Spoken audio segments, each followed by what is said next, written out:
ಸ್ನೇಹಿತರೆ, welcome back to my channel. ನಾನು ಇವತ್ತಿನ ವಿಡಿಯೋದಲ್ಲಿ 2026 ಫಾಲ್ಗುಣ ಹುಣ್ಣಿಮೆ ಶುಭ ಮುಹೂರ್ತ, ಪೂಜಾ ವಿಧಾನ, ಮಹತ್ವ ಮತ್ತು ಮಂತ್ರಗಳ ಬಗ್ಗೆ ಮಾಹಿತಿಯನ್ನು ಕೊಡ್ತಾ ಇದ್ದೀನಿ. ವಿಡಿಯೋನ ಪೂರ್ತಿಯಾಗಿ ನೋಡಿ. ಫಾಲ್ಗುಣ ಮಾಸದ ಹುಣ್ಣಿಮೆಯ ದಿನದಂದು ಹೋಳಿ ಹಬ್ಬ ಕೂಡ ಇರುವುದರಿಂದ ಈ ಹುಣ್ಣಿಮೆಯನ್ನು ಹೋಳಿ ಹುಣ್ಣಿಮೆ ಅಂತ ಕರೆಯಲಾಗುತ್ತದೆ. 2026 ಫಾಲ್ಗುಣ ಹುಣ್ಣಿಮೆ ಅಥವಾ ಹೋಳಿ ಹುಣ್ಣಿಮೆಯ ಶುಭ ಮುಹೂರ್ತ ಯಾವುದು? ಫಾಲ್ಗುಣ ಪೂರ್ಣಿಮಾ ಪೂಜೆ ಮಾಡುವುದು ಹೇಗೆ? ಫಾಲ್ಗುಣ ಪೂರ್ಣಿಮಾ ಮಂತ್ರ ಮತ್ತು ಮಹತ್ವವೇನು ಅಂತ ಇವತ್ತಿನ ವಿಡಿಯೋದಲ್ಲಿ ನೋಡೋಣ. ಹುಣ್ಣಿಮೆ ತಿಥಿಗೆ ನಮ್ಮ ಸಂಪ್ರದಾಯದಲ್ಲಿ ಮಹತ್ತರವಾದ ಸ್ಥಾನವಿದೆ. ಪ್ರತಿ ತಿಂಗಳಿಗೊಮ್ಮೆ ಹುಣ್ಣಿಮೆ ತಿಥಿಯು ಬರುತ್ತದೆ. ಈ ದಿನದಂದು ಜನರು ಭಾವನಾತ್ಮಕ ಶಾಂತಿ, ಸಮೃದ್ಧಿ ಮತ್ತು ಕುಟುಂಬದ ಯೋಗಕ್ಷೇಮಕ್ಕಾಗಿ ಚಂದ್ರದೇವನನ್ನು ಪೂಜಿಸುತ್ತಾರೆ. ಕೆಲವರು ಈ ದಿನ ಉಪವಾಸ ವ್ರತವನ್ನು ಕೂಡ ಆಚರಿಸುತ್ತಾರೆ. ಚಂದ್ರನನ್ನು ಪೂಜಿಸುವುದರ ಜೊತೆಗೆ ಲಕ್ಷ್ಮೀನಾರಾಯಣರನ್ನು ಪೂಜಿಸುವುದು, ಸತ್ಯನಾರಾಯಣ ಪೂಜೆಯನ್ನು ಮಾಡುವುದು ವಿಶೇಷವಾಗಿದೆ. ಫಾಲ್ಗುಣ ಮಾಸದಲ್ಲಿ ಹುಣ್ಣಿಮೆ ತಿಥಿ ಬಂದಿರುವುದರಿಂದ ಇದನ್ನು ಫಾಲ್ಗುಣ ಪೂರ್ಣಿಮಾ ಎಂದರೆ ಕರೆಯುತ್ತಾರೆ. ಪೂರ್ಣಿಮಾ ಹುಣ್ಣಿಮೆ ದಿನದಂದೇ ಚಂದ್ರಗ್ರಹಣ, ಹೋಳಿ ಹಬ್ಬ ಕೂಡ ಬಂದಿದೆ. ಚಂದ್ರಗ್ರಹಣದೊಂದಿಗೆ ಫಾಲ್ಗುಣ ಪೂರ್ಣಿಮಾ ಬಂದಿರುವುದರಿಂದ ಈ ದಿನದ ಶುಭ ಮುಹೂರ್ತ, ಪೂಜೆಯ ಕುರಿತು ಮಾಹಿತಿ ಇಲ್ಲಿದೆ. ಫಾಲ್ಗುಣ ಪೂರ್ಣಿಮಾ ಶುಭ ಮುಹೂರ್ತವನ್ನು ನೋಡೋದಾದರೆ, ಹುಣ್ಣಿಮೆಯ ದಿನಾಂಕ 2026 ಮಾರ್ಚ್ 3 ಮಂಗಳವಾರ. ಆರಂಭವಾಗುವುದು ಹುಣ್ಣಿಮೆ ಆರಂಭವಾಗುವುದು ಮಾರ್ಚ್ 2 ಸೋಮವಾರ ಸಂಜೆ 5:56ಕ್ಕೆ. ಹುಣ್ಣಿಮೆ ಮುಕ್ತಾಯವಾಗುವುದು ಮಾರ್ಚ್ 3 ಮಂಗಳವಾರ ಸಂಜೆ 5:08ರವರೆಗೆ. ಶಾಸ್ತ್ರಗಳ ಪ್ರಕಾರ ಹುಣ್ಣಿಮೆಯ ದಿನಾಂಕದಂದು ಚಂದ್ರ ಉದಯಿಸುವ ದಿನದಂದು ಹುಣ್ಣಿಮೆಯ ಉಪವಾಸವನ್ನು ಆಚರಿಸಲಾಗುತ್ತದೆ. ಈ ಲೆಕ್ಕಾಚಾರದ ಪ್ರಕಾರ 2026 ಮಾರ್ಚ್ 2ರಂದು ಉಪವಾಸವನ್ನು ಆಚರಿಸುವುದು ಸೂಕ್ತವೆಂದು ಪರಿಗಣಿಸಲಾಗುತ್ತದೆ.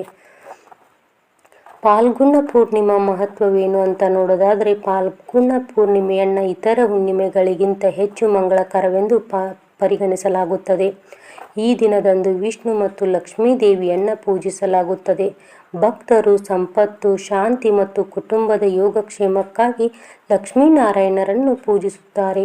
ಫಾಲ್ಗುಣ ಹುಣ್ಣಿಮೆಯ ಪೂಜೆಯನ್ನು ಮಾಡುವುದರಿಂದ, ವ್ರತವನ್ನು ಆಚರಿಸುವುದರಿಂದ ಸಂಪತ್ತು ಮತ್ತು ಹಣ ವೃದ್ಧಿಯಾಗುತ್ತದೆ. ಸಂತಾನ ಭಾಗ್ಯವನ್ನು ಪಡೆದುಕೊಳ್ಳುತ್ತಾರೆ. ಕೌಟುಂಬಿಕ ಸಮೃದ್ಧಿಗಾಗಿಯೂ ಹೆಚ್ಚಿನವರು ಈ ದಿನ ಪೂಜೆಯನ್ನು ಮಾಡುತ್ತಾರೆ. ನಿಮ್ಮ ದೀರ್ಘಕಾಲದ ಇಷ್ಟಾರ್ಥಗಳು ಈ ದಿನದ ಪೂಜೆಯಿಂದ ಪೂರ್ಣಗೊಳ್ಳುತ್ತದೆ. ಇದು ನಿಮಗೆ ಮಾನಸಿಕ ಶಾಂತಿಯನ್ನು ಕೂಡ ಕರುಣಿಸುತ್ತದೆ ಎನ್ನುವ ನಂಬಿಕೆ ಇದೆ. ಚಂದ್ರ ದೋಷದಿಂದ ಮುಕ್ತಿಯನ್ನು ಪಡೆದುಕೊಳ್ಳುವುದಕ್ಕಾಗಿ ಈ ದಿನ ಪವಿತ್ರ ದಾನ ಮಾಡುವುದು ಉತ್ತಮ. ಫಾಲ್ಗುಣ ಪೂರ್ಣಿಮೆಯ ಪೂಜೆ ಮಾಡುವುದು ಹೇಗೆ ಅಂತ ನೋಡೋದಾದರೆ, ಫಾಲ್ಗುಣ ಪೂರ್ಣಿಮೆಯ ದಿನದಂದು ಮುಂಜಾನೆ ಬೇಗ ಏಳಬೇಕು. ಪವಿತ್ರ ನದಿಯಲ್ಲಿ ಸ್ನಾನ ಮಾಡಬೇಕು. ನದಿಗಳಿಗೆ ಹೋಗಲು ಸಾಧ್ಯವಾಗದೇ ಇದ್ದರೆ ಮನೆಯಲ್ಲಿ ಸ್ನಾನ ಮಾಡುವ ನೀರಿಗೆ ಪವಿತ್ರ ನದಿ ನೀರನ್ನು ಬೆರೆಸಿ ಸ್ನಾನ ಮಾಡಬಹುದು. ಪೂಜೆ ಮಾಡುವುದಕ್ಕೂ ಮುನ್ನ ಸೂರ್ಯ ದೇವರಿಗೆ ನಮಸ್ಕಾರವನ್ನು ಮಾಡಬೇಕು.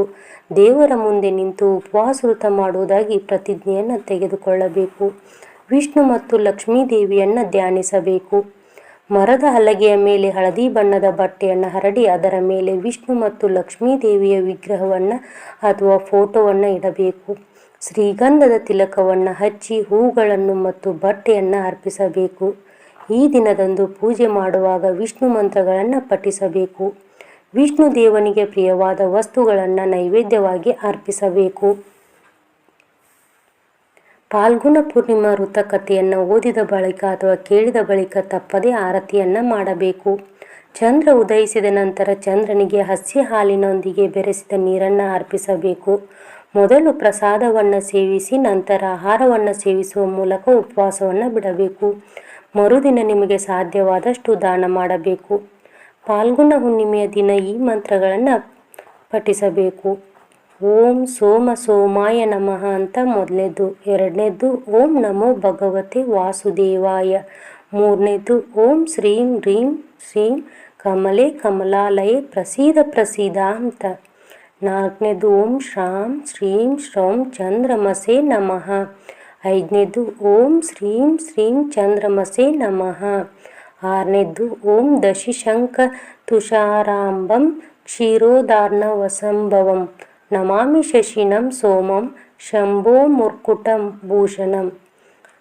ಏಳನೇದು ಓಂ ಅಮೃತಂಗ ಅಂಗಾಯೇ ಕಲಾರೂಪಾಯ ಧೀಮಹಿ ತನ್ನೋ ಸೋಮ ಪ್ರಚೋದಯಾತ್ ಅಂತ.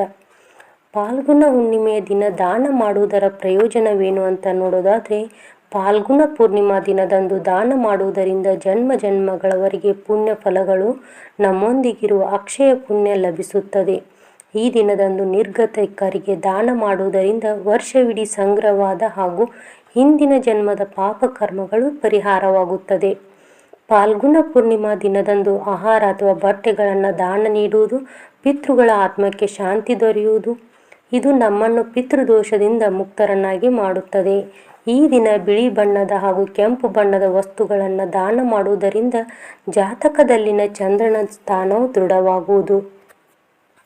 ನೋಡಿದ್ರಲ್ಲ, ಇವತ್ತಿನ ವಿಡಿಯೋದಲ್ಲಿ ಪಾಲ್ಗುಣ ಮಾಸದ ಶುಭ ಮುಹೂರ್ತ, ಪೂಜೆ ವಿಧಾನ, ಮಹತ್ವ ಮತ್ತು ಮಂತ್ರಗಳ ಬಗ್ಗೆ ಡೀಟೇಲ್ ಆಗಿ ಹೇಳಿದ್ದೀನಿ. ಈ ವಿಡಿಯೋ ನಿಮಗೆ ಇಷ್ಟ ಆಗಿದೆ ಅಂತ ಅಂದ್ಕೊಂಡಿದ್ದೀನಿ. ಇಷ್ಟ ಆಗಿದ್ದರೆ ಪ್ಲೀಸ್ ಲೈಕ್ ಮಾಡಿ, ಶೇರ್ ಮಾಡಿ, ಹಾಗೆ ಕಮೆಂಟ್ ಮಾಡೋದನ್ನು ಮರಿಬೇಡಿ. ಮತ್ತೆ ಮುಂದಿನ ವಿಡಿಯೋದಲ್ಲಿ ಸಿಗ್ತೀನಿ. ಸರ್ವೇ ಜನೋ ಸುಖಿನೋ ಭವಂತು.